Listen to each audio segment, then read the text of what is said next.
Di dalam surah Al-Ihsan itu ayat ke-17, wa yusqawna fiha ka'san kana misauja sabila kan, dan nanti ketika di surga kita akan diberi minum yang mengandung jahe.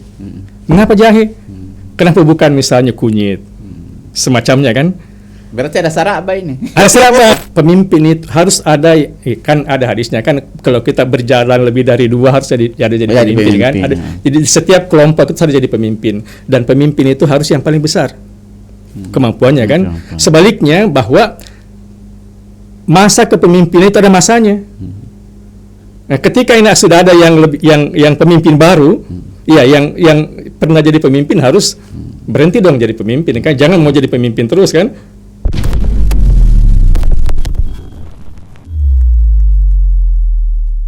Assalamualaikum warahmatullahi wabarakatuh. Assalamualaikum warahmatullahi wabarakatuh. Alhamdulillah, senang rasanya kita bersua kembali di acara Komisi Pengkajian dan Penelitian MUI Sulawesi Selatan Bicara. Insyaallah, alhamdulillah kita sudah kedatangan tamu istimewa pada hari ini, yakni Dr. Insinyur Andi Tamsil MS IPM. Insyaallah akan membahas memperkuat kajian ayat-ayat kauniyah. Beliau ini selain aktif di MUI Sulawesi Selatan, khususnya di Komisi Pengkajian dan Penelitian MUI Sulawesi Selatan, beliau juga adalah staf pengajar di Universitas Muslim Indonesia pada Fakultas Perikanan, mata kuliah reproduksi ikan.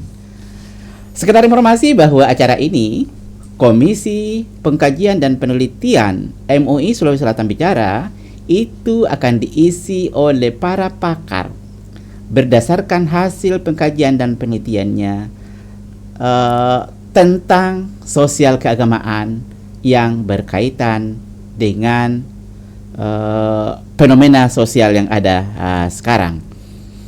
Dan alhamdulillah beliau akan mempresentasikan atau menyampaikan kepada kita semua tentang memperkuat kajian ayat-ayat kauniyah. Ini sangat pas, saya kira nanti akan disinggung bagaimana ayat-ayat, karena ayat-ayat Allah Subhanahu wa taala itu sangat banyak. Selain ayat-ayat yang tersurat, ada ayat-ayat yang tersirat.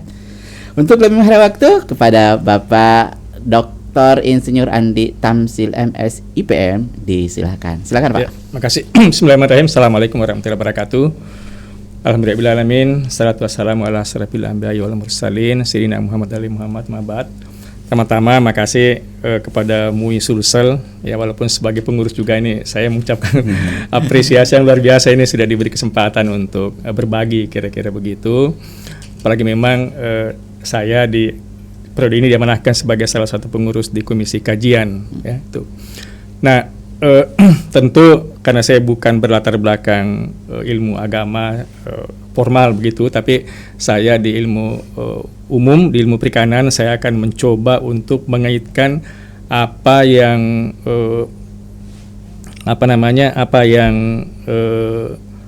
saya kira-kira bisa sharing ya dalam rangka pengembangan agama kita ke depan ya. Oleh karena itu saya mencoba untuk mengangkat tema tentang ayat-ayat kauniyah. Dr. Komarudin Hidayat itu dalam salah satu artikelnya mengatakan sebenarnya kalau kita ingin memahami agama ini secara utuh itu bisa dengan 4 pendekatan. Pertama kan dengan kitabiah ya. Jadi kitab itu Al-Quran itu kan pendekatan kitabiah. Al-Quran itu kan kitab yang paling lengkap.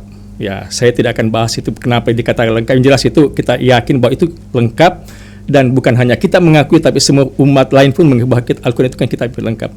Yang kedua, pendekatan di situ kan ada ayat-ayat kauliyah yang tertulis ya di situ.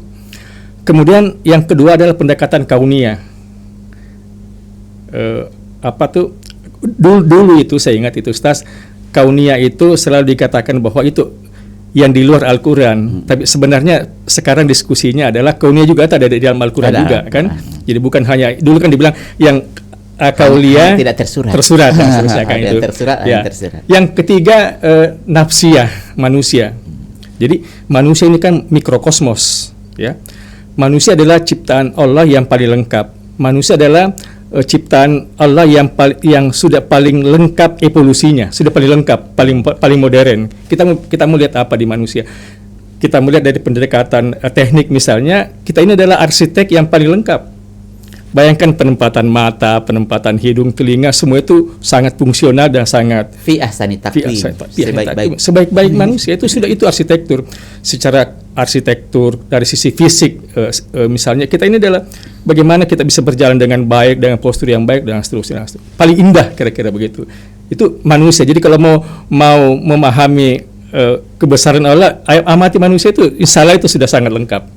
Itu nafsiyah. Yang keempat adalah tarihiyah, sejarah. Sejarah juga ini sangat penting. Dengan memahami sejarah, tentu kita akan lebih menghayati bagaimana kebesaran Allah dan ke depan. Nah, tentang ayat-ayat kauniyah, jadi memang para pemirsa TV, MUI TV yang saya hormati, jadi ada semacam keresahan, ya, keresahan bahwa sebenarnya kan sekarang ini pendekatan orang teman-teman yang mengkaji ayat-ayat kauniyah, bahwa sekarang ini kita tidak fair. Dari sekian banyak ayat dalam Al-Quran, itu kebanyakan kita itu larut energi kita banyak di tentang fikih. Ya, padahal halal haram saja kan. Padahal masih banyak sekali yang lebih penting, yang lebih mendesak untuk kita kaji. Contoh misalnya ayat kauniyah, dalam beberapa buku, salah satu bukunya itu Dr. Agus Purwanto, ya, dosen fisika terapan di ITB, itu kira-kira 15 tahun dia menulis buku ayat-ayat kauniyah, sisi-sisi Al-Quran yang terlupakan. Beliau mendapatkan ada 800 ayat-ayat kauniyah dalam Al-Quran. 800. Dari 6.000. Dari sekian ribu kan. Nah, kalau ada beberapa ahli, kalau Al-Ghazali mengatakan 763. Tapi itu kan beliau dulu kan itu kan sekian ratus tahun yang lalu kan, tapi berkembang terus ternyata menurut Pak Agus itu 800-an. Bisa jadi ke depan semakin berkembang. Maknanya apa? Beliau mengatakan begini, dari 800 ayat Al-Quran itu hampir tidak ada atau katakanlah sangat sedikit kitab yang ditulis tentang ayat-ayat kauniyah. Bandingkan dengan ayat tentang fikih.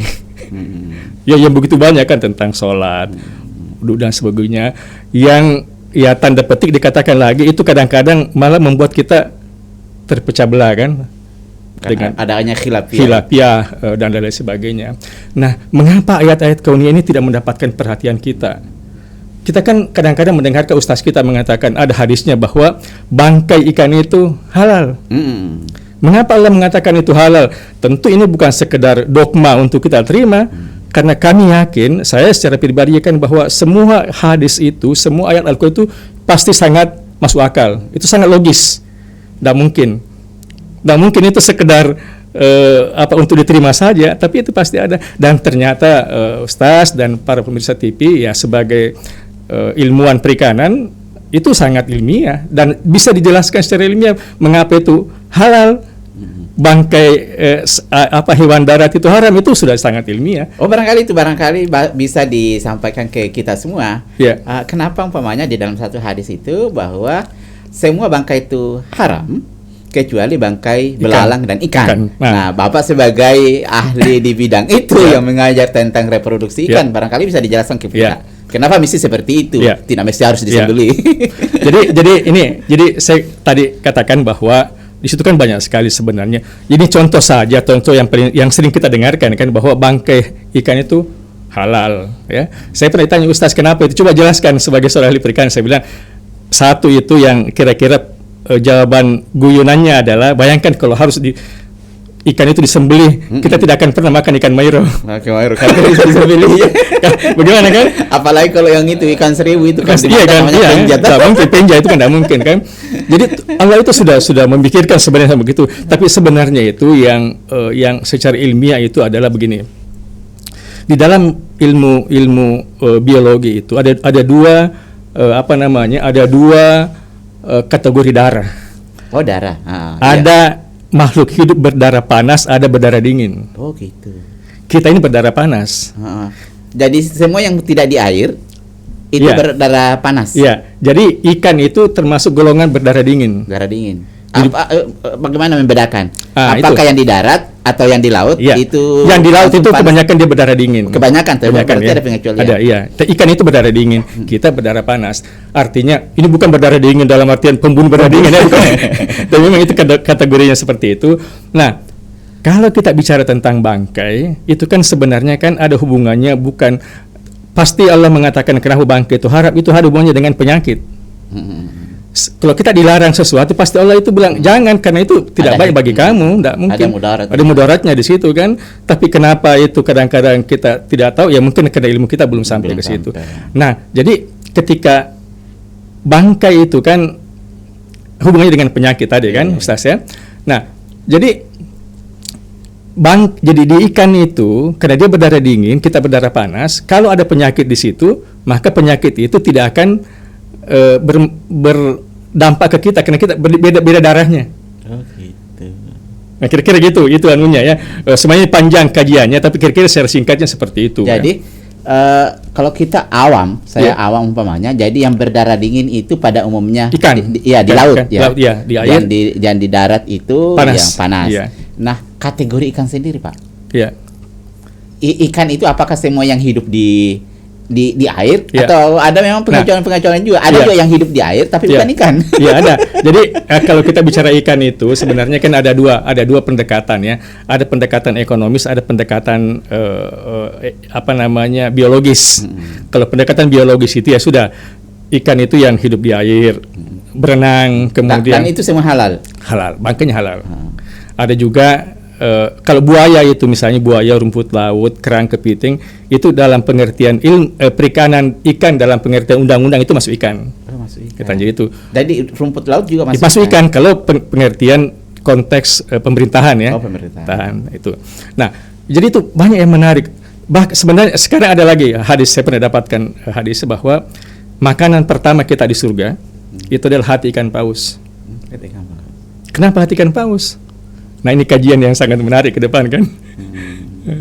Belum lagi misalnya ini ayat-ayat Qur'an di dalam surah Al-Ihsan itu ayat kunasa ayat ke-17. Auzubillahi wa yusqawna fiha ka'san kana misauja sabila kan. Dan nanti ketika di surga kita akan diberi minum yang mengandung jahe. Mengapa jahe? Kenapa bukan misalnya kunyit? Semacamnya kan. Berarti ada saraba ini. Ada saraba. Nah, kita ini kan begini. Jadi kita itu kan begini, kenapa jahe? Jahe itu kalau kita bisa Makassar kan bayangan kita langsung ke saraba. Kenapa saraba? Bayangan kita itu kan kesegaran, hangat dan lain sebagainya kan. Nah, pemirsa MUI TV beberapa tahun yang lalu itu datang tim Ikatan Saudagar Muslim Indonesia ke Makassar. Itu ingin mengembangkan jahe gajah. Jahe gajah. Saya tanya. Jahe juga kan banyak macam. Ya, bukan jahe kan? Saya tanya kenapa jahe mau dikembangkan. Yang kedua pertanyaan saya, negara mana yang paling minta jahe? Ternyata itu dia bilang yang minta jahe itu adalah yang paling banyak Amerika. Oh, Amerika. Kenapa Amerika minta jahe? Saya bilang ternyata itu kan begini.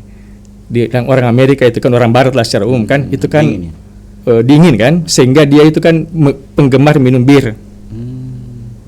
Kenapa minum bir? Itu kan dibilang kena dingin kan. Jadi tapi kan ada dampak sosial. Jadi ketika minum bir dia dapat hangatnya, tapi kan ada dampak keingatan ya. Mabuk. Iya, mabuk. Mabuk kan dampak negatifnya kan. Dicarilah katanya, ya konon dia dari teman-teman, dicarilah mana bahan yang bisa menghangatkan. Tapi tidak memabukkan. Tidak memabukkan. Jatuhnya ke jahe. Jadi sana itu katanya sedang dikembangkan itu minuman dari jahe ya untuk mendapatkan hangatnya tapi tidak ada dampak negatifnya. Jadi dapat itu kan. Nah, ini jadi ini luar biasa ini belum lagi yang lain-lain. Nah, terus yang lain saya mau sampaikan begini, bagaimana ini Al-Quran ini itu sangat ilmiah, tadi saya katakan ilmiah kan. Contoh ini Ustaz begini pada pemirsa TV. Ayat yang bumi ini kan kalau kita ukur bumi ini itu 75% air, 70% air, 30% daratan. Ternyata persis sama dengan perbandingan jumlah ayat yang membahas tentang laut dengan daratan. Ini tentu bukan cocokologi, bukan kebetulan, tapi ini kan kita yakin bahwa itulah karena memang jumlah air itu lebih luas dibanding daratan, tentu ayat yang membahas itu harus lebih banyak dibanding dengan yang membahas tentang daratan. Hanya air ini belum banyak dieksploitasi. Iya, kenapa misalnya banyak hal ya yang sebenarnya. Nah, yang saya mau sampaikan juga kepada kita semua bahwa sebenarnya kan dengan menghayati ayat kauniyah, kita ini kan beragama tidak dogma. Iya, betul. Nah, Rasional, sangat rasional. Dan yakinlah bahwa agama itu kan rasional. Makanya agama itu kan untuk orang yang berakal. La dina liman la aqla lahu. Iya, tidak ada agama yang tidak berakal. Jadi jangan dikira agama itu ini kan sudahlah, itu pokoknya perintah Allah, dia tidak boleh begitu. Kalau saya tidak seperti itu. Pokoknya di situ pasti rasional. Pasti rasional. Dengan demikian semakin kita, misalnya tadi kenapa ada hadisnya bahwa bangkai ikan itu halal kan? Dengan kalau kita tahu kan, kita semakin yakin bahwa ini semua firman Allah itu kauliyah maupun kauniyah itu pasti untuk kebaikan. Tidak usah lagi diragukan bahwa sekarang misalnya ada yang belum masuk akal, itu kena akal kita yang belum sampai ke situ. Ustaz, begini, ini Bapak kan mengajak reproduksi ikan. Nah, barangkali ada yang aneh-aneh yang perlu kita tahu di sini ya, bagaimana di ikan itu kan di sini kan ada juga ikan laut, ada ikan air tawar, ada air payau. Nah, dari sisi sisi vitamin lah, mana yang lebih mana yang lebih higienis sebenarnya. Kalau dari sisi itu sebenarnya hampir sama saja. Cuma memang ikan-ikan laut itu lebih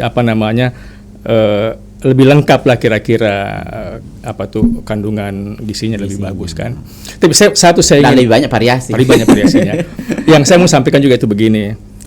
Setelah saya memang dulu ketika masih kan kita ikut kajian-kajian, tapi saya kan tidak dibekali dengan ilmu agama secara formal kan, kita kajian-kajian saja.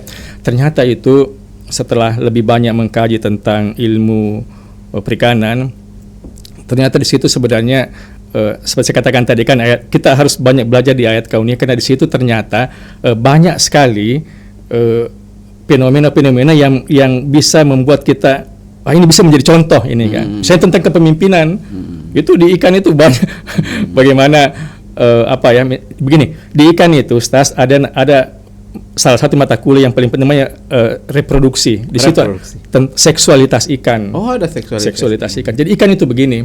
Ikan itu beda dengan manusia ya. Kalau manusia itu kan begitu kita lahir kan sudah jelas jantan laki-laki perempuan kan? Tapi kan ada juga calalai. Tapi kan sudah jelas.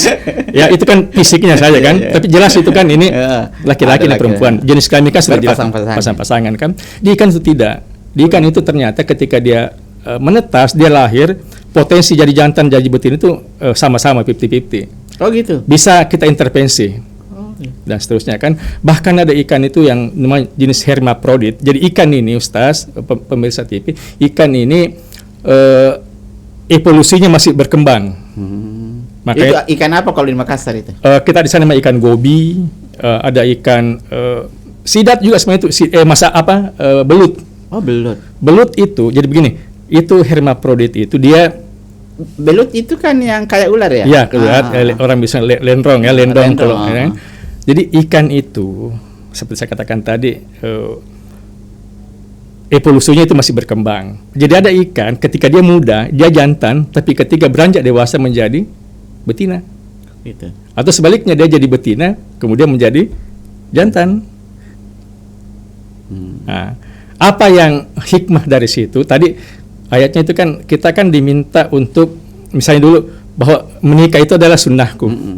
Itu kan kajian kalau mau dikupas itu kan luas sekali. Supaya orang menikah bukan sekedar menghindari untuk berdosa sebenarnya di situ, tapi bagaimana supaya ada keturunan, keberlanjutan.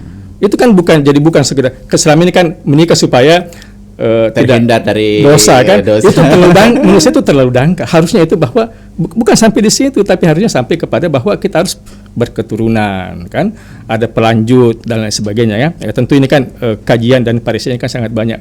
Nah, di ikan seperti itu ternyata kan ini ikan kenapa harus ada seksualitas seperti itu dalam rangka karena ini di alam dengan keterbatasan dia itu sudah Tuhan menitipkan kemampuan itu. Ketika misalnya di sini tidak ada jantan, harus ada di antara mereka yang berubah menjadi jantan. Gitu. Atau sebaliknya tidak ada betina, ya. Harus ada yang di antara mereka itu yang mengambil peran menjadi betina. Jadi bukan ikan apa tadi? Belut salah satu ya. Oh, salah satu. Ya. Banyak sebenarnya ikan-ikan gobi, tentu itu kan terlalu kalau jelaskan, tapi intinya di situ bahwa perintah menikah itu sebenarnya kan bukan sekedar untuk, tapi bagaimana keberlanjutan populasi kan. Nah, terusnya bagaimana soal tanggung jawab terhadap keturunan ya. Itu kepemimpinan. Jadi kita mencontoh ke ikan. Harusnya Maksudnya ada ikan. Jadi barangkali bisa dijelaskan tadi kan ada berubah tiba-tiba jadi betina jadi jantan. Nah, itu kan dalam satu kasus umpamanya khusus ikan ini. Umpamanya 100 atau 10 lah. Nah, kalau dia betina semua harus ada jantan satu. Iya. Jadi ada satu hasil penelitian itu begini. Itu salah satu namanya ikan gobi. Gobiidae. Ada ikan gobi itu memang dia seksualitasnya dia istrinya bolak-balik dia ya. Bolak-balik. Jadi di dalam satu populasi selalu harus ada jantan, ada betina. Nah, penelitian itu begini. Ini penelitian menariknya begini. Jadi ketika dia menempatkan 10 ekor ikan dalam satu wadah, dari 10 ekor itu ada satu pasti menjadi jantan. Ada yang jadi jantan di antaranya kan, dan ternyata yang paling besar dia adalah jantan. Ketika yang jantan ini dikeluarkan, berarti kan ada 9 ekor kan? 9 ekor. Nah, yang di antara 1 dan 9 yang paling besar ini harus jadi jantan. Mengambil peran menjadi jantan. Oh gitu. Mengubah diri menjadi jantan. Itu berdasarkan fisik ya? Fisik. Nah, jadi kalau di ikan itu kan tentu yang pemimpin. Nah, ini juga sebenarnya bicara ke pemimpin kan. Kriteria pemimpin itu kan diskusinya bisa jadi panjang. Jelas pemimpin itu harus yang paling besar, tanda petik kalau di ikan. Kalau tentu di manusia tentu yang besar kemampuannya, pengaruhnya dan seterusnya kan, besar karismanya kan. Artinya yang tidak memenuhi kriteria itu ya tidak usah jadi pemimpin kan. Berilah kepada yang ini kan. Jadi begitu terus-menerus peneliti ini sampai tinggal sepasang berdua kan, jantan betina kan. Kemudian dibalik ini penelitian, dimasukkan tadi ikan ketiga. Nah kalau dia berdua berarti sisa sepasang kan? Lagi kan? Jantan betina. Jantan kan, kemudian dibalik. Jadi dimasukkan lagi tadi ikan yang dikembalikan itu ikan yang besar tadi. Maka yang sepasang tadi ini menjadi betina, kembali jadi betina. Karena ada yang lebih besar lagi masuk. Gitu. Artinya apa? Pertama, pemimpin itu harus ada, kan ada hadisnya kan, kalau kita berjalan lebih dari 2 harus jadi pemimpin kan. Jadi setiap kelompok itu harus jadi pemimpin, dan pemimpin itu harus yang paling besar kemampuannya kan. Sebaliknya bahwa masa kepemimpinan itu ada masanya.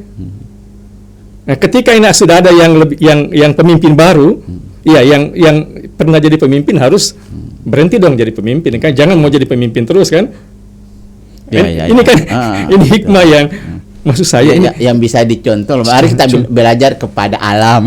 Belajar kepada alam. Artinya kan ini kan Allah Subhanahu Wa Taala kan tidak menciptakan begitu saja. Kita kan memang disuruh belajar dari alam kan, pelajari itu. Jadi ada 2. Jadi kita belajar kepada alam, mengambil yang baik. Dan di alam juga ada yang jelek. Jadi kita hindari yang jelek, kan? Ada nggak umpamanya di ikan itu yang sifat-sifat jelek? Ada juga. Jadi contoh-contoh misalnya ikan yang predator kan. Jadi ada ikan juga itu Sanrebale ya. Sanrebale. Ada juga seperti itu.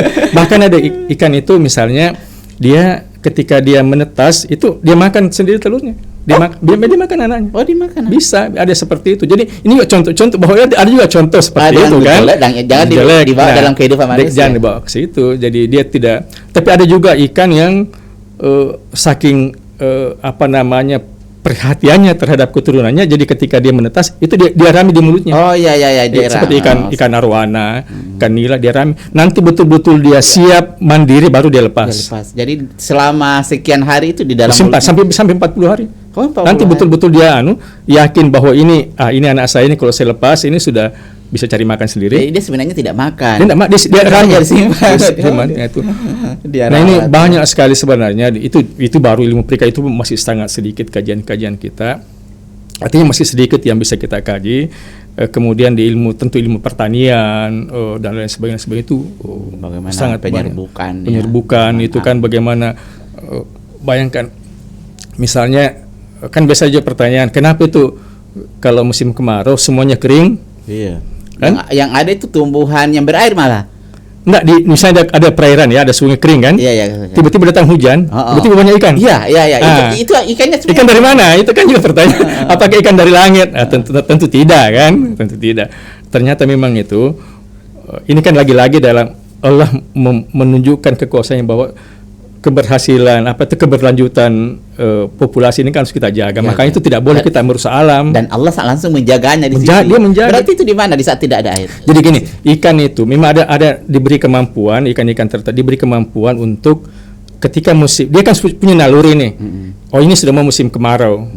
Dia punya naluri ketika menjelang musim air sudah mulai berkurang, dia membungkus dirinya dengan kapsul lemak. Dia bungkus dirinya, kemudian dia membenamkan diri ke dalam tanah.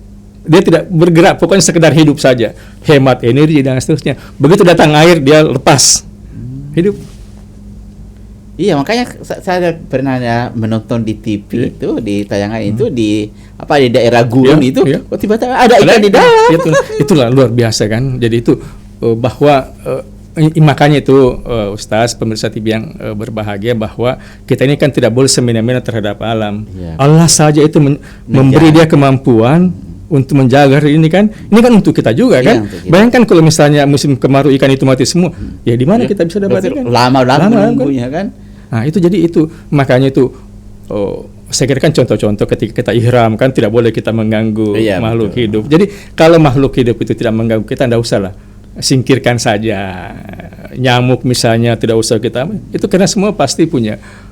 Tidak ada satupun ciptaan Allah SWT yang tidak ada. Jadi luar biasa Ustaz ini tentang bagaimana kita mengkaji ayat kauniyah itu. Jadi di ayat-ayat kauniyah yang ada di alam ini itu ada yang memaparkan kepada kita bahwa ini baik loh, Anda harus tiru, dan ada yang jelek tapi jangan Anda tiru. Jangan dicontoh. Kan itu contoh-contoh itu kan selalu ada bahwa ini contoh yang baik, ini contoh yang tidak baik kan.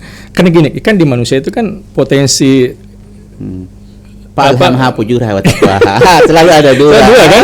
Itu kan potensi malaikat dan potensi itu kan selalu dua-duanya selalu ada kan. Tinggal bagaimana kita ini pertama itu kan mengelola itu tentu potensi saya kira potensi setan juga itu bukan tidak baik, tapi kan selalu nafsu itu kan juga potensi itu kan. Yang kedua adalah bagaimana kita menempatkan diri di tempat yang tepat kan, tepat. Nah, saya mau sampaikan begini.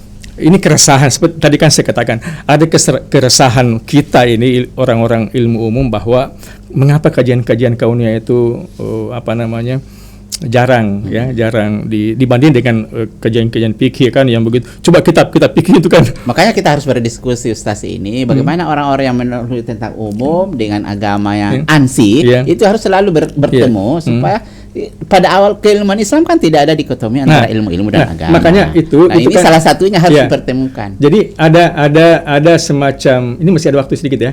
Jadi ada 3 semacam menit 2 menit lagi. Jadi ada dua katakanlah mazhab dalam hal ini kan. Yang pertama adalah corak integralistik ensiklopedik. Dulu seperti itu kan, makanya Ibnu Sina kan. Semua ilmu itu kan ilmu, dia kan orang umum, orang dokter sebenarnya kan, tapi dia kan mendalami agama kan. Itu paham integralistik ensiklopedik. Kemudian sekarang muncul paham yang spesifik parsialistik. Dia mengatakan, ini kan ilmu agama. Ini sebenarnya ini menjadi virus yang berbahaya, bahwa dikotomi yang kita alami sekarang. Dikotomi, dan itu ketika kejayaan Islam selesai kan muncul itu paham itu kan yang tadi saya katakan spesialis parsialistik, dan itu sekarang diratapi, orang menangis kenapa paham itu mengemuka kan. Jadi sekarang kan ada, kalau orang dokter ya dokter saja kan, padahal kan kenapa tidak dokter ya orang. Sebaliknya teman-teman juga yang ilmu agama juga kasihan juga sebenarnya, karena terlalu ketika dia bilang bangkai ikan itu halal. Sampai di situ. Terus kalau ada yang tanya, tidak ada lagi lanjutannya. Dia bilang pasti jawabannya saya kan bukan ahlinya. Nah ini mungkin ke depan, saya kira ini awal yang sangat bagus. Saya berterima kasih kepada MUI Sulsel periode ini diberi kesempatan untuk bergabung. Tentu saya ini kan bagian kecil lah yang dari, tapi saya selalu gelisah juga Ustaz dengan hal-hal seperti itu. Ya mudah-mudahan ini awal yang baik ya. Tentu ke depan bisa kita diskusi lebih dalam. Jadi terima kasih banyak Ustaz, ini kita ada pemahaman sedikit yang jelasnya bahwa selain ayat-ayat kauliyah juga harus ada ayat-ayat kauniyah yang kita harus kaji, dan di dalam pengkajian ayat-ayat itu insya Allah kita akan lebih menambah ilmu dan menambah bagaimana kita mengagumi akan ciptaan Tuhan. Saya kira terima kasih kepada Pak Ustaz atas kedatangan di studio kami, dan saya mohon maaf bila ada hal-hal yang kurang berkenan. Hadanallahu wa iyyakum ajmain. Wassalamualaikum warahmatullahi wabarakatuh. Assalamualaikum warahmatullahi wabarakatuh.